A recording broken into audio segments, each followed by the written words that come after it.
ഇതൊരു സ്പെഷ്യലായിട്ട് full chicken biryani ആയിട്ടാവുന്നുള്ളൂ കേട്ടോ. എങ്ങനെ ഉണ്ടാക്കാൻ നോക്കാം നമുക്ക്. അത് നന്നായിട്ട് മസാലയൊക്കെ തേച്ചതിന് ശേഷം ഫ്രിഡ്ജിൽ ഒരു ദിവസം ഫുള്ള് വെക്കണം കേട്ടോ. എന്നാലും അല്ലട്ട ഒരു പിടി മല്ലിച്ചപ്പ്, ഒരു പിടി പുതിന, ഒരു കുടം വെളുത്തുള്ളി, 5-8 ചെറിയ ഉള്ളി, ഒരു 2-3 കഷ്ണം ഇഞ്ചി, 3-4 പച്ചമുളക്, ഇത്തിരി കറിവേപ്പില, അതൊക്കെ ഒന്ന് വറുത്തെടുക്കുക. എന്നതിന് ശേഷം മാഗീൻ്റെ ഇതുണ്ടല്ലോ അതിട്ട് കൊടുക്കുക. പിന്നെ ക്യാപ്സിക്കം, പിന്നെ 1/4 സ്പൂൺ പെരുംജീരകം, 1/4 സ്പൂൺ ചെറിയ ജീരകം, ഒരു 3-4 ടേബിൾ സ്പൂൺ തൈര്, പിന്നെ ഉള്ളി വറുത്തത് ഉണ്ടെന്നുണ്ടെങ്കിൽ അതും ഇട്ട് കൊടുക്കുക. 2-3-4 തക്കാളി മുറിച്ചിട്ട് കൊടുക്കുക. നന്നായിട്ട് മസാല തേച്ചെടുക്കുക. എന്നിട്ട് 1/4 സ്പൂൺ ഗരം മസാലപ്പൊടി, 1/4 സ്പൂൺ മഞ്ഞൾപ്പൊടി, ഒരു 1.5 ചെറുനാരങ്ങയുടെ നീര്, ഇതെല്ലാം ഒഴിച്ചതിന് ശേഷം നന്നായിട്ട് മസാല തേക്കണം കേട്ടോ. മസാല തേച്ചിട്ട് നന്നായി പിടിപ്പിക്കണം. ഒരു ദിവസം ഫുള്ള് ഇരുന്നാൽ നന്നായിട്ട് മസാല. എന്നിട്ട് പിന്നെ നമ്മൾ പിറ്റേ ദിവസം എടുത്തിട്ട് അത് ചട്ടിയിൽ വെക്കുക.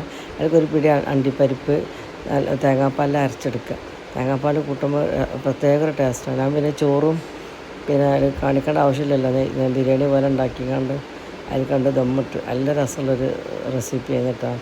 ഇതേ രീതിയിലൊന്നും ഉണ്ടാക്കിയിട്ടില്ല എന്നുണ്ടെങ്കിൽ ഒന്ന് ഉണ്ടാക്കി നോക്കുന്നത്. ഇഷ്ടപ്പെടാൻ സബ്സ്ക്രൈബ്, ലൈക്ക്, കമൻറ്റ്സ് പ്ലീസ് ഒക്കെ ഒന്ന് ചെയ്ത് തരാൻ സപ്പോർട്ട് ചെയ്യണം കേട്ടോ.